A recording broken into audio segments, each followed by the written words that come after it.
Hi everyone, I'm going to talk about a summary of two readings. The first reading is Reading 7, Tourist Shopping Village.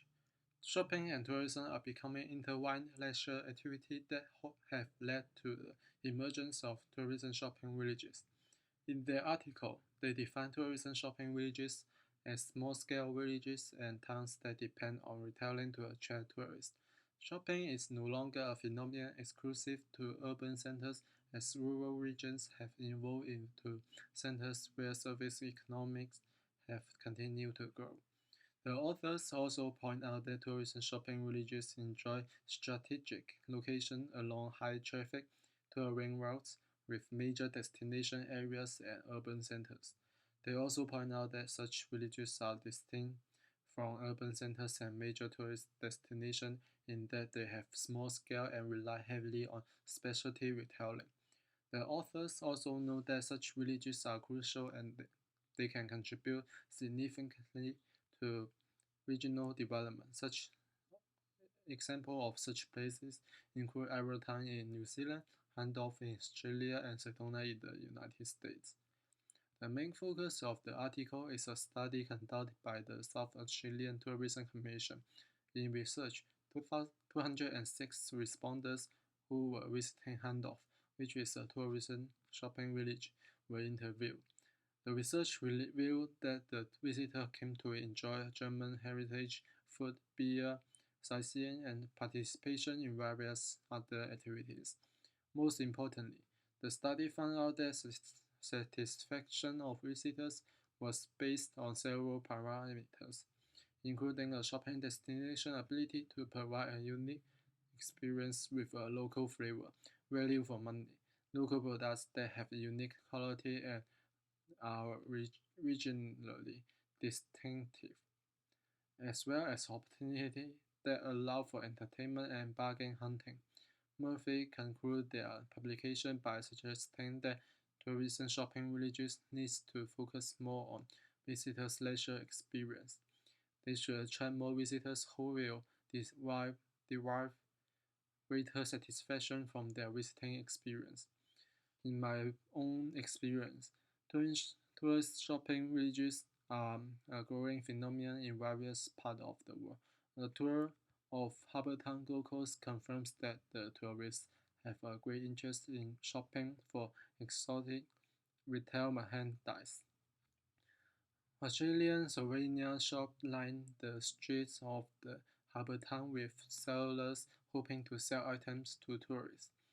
Much of the items sold in this shop are leisure items and souvenirs. Examples of items in this category include local Australian shoes, rugs, local instruments, and other forms of decorative items. The sellers sell to both local and foreign tourists. In some establishments, sellers prepare and sell local dishes to tourists looking for a taste of local dishes. Much of these activities described here take place in locations that have all the making of tourist shopping villages. The second reading is tourist scams. One of the several negative elements found in international tourism is tourist scams.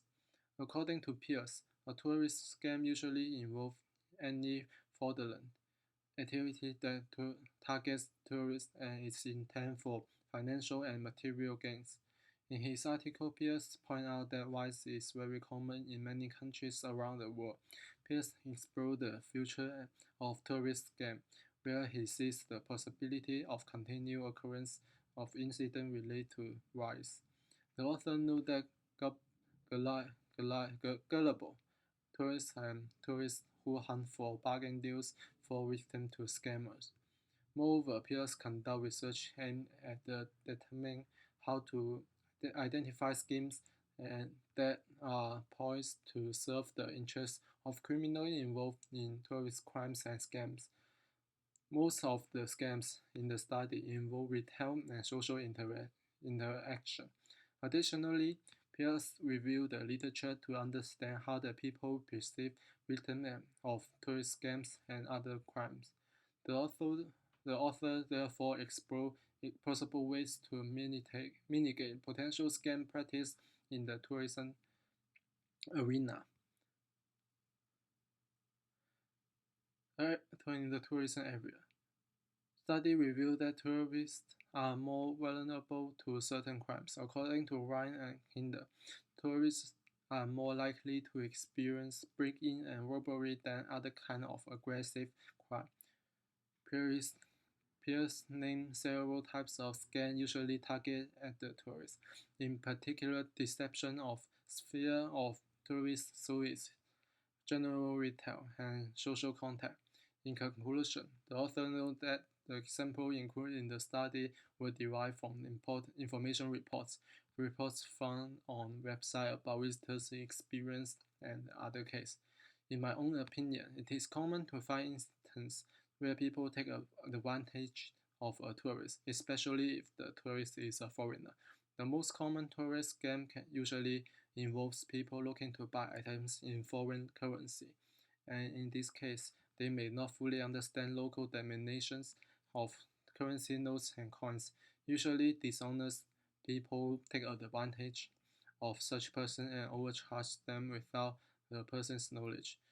The other instances involve robbery or criminal forcefully take away tourism possessions, including phones and cameras.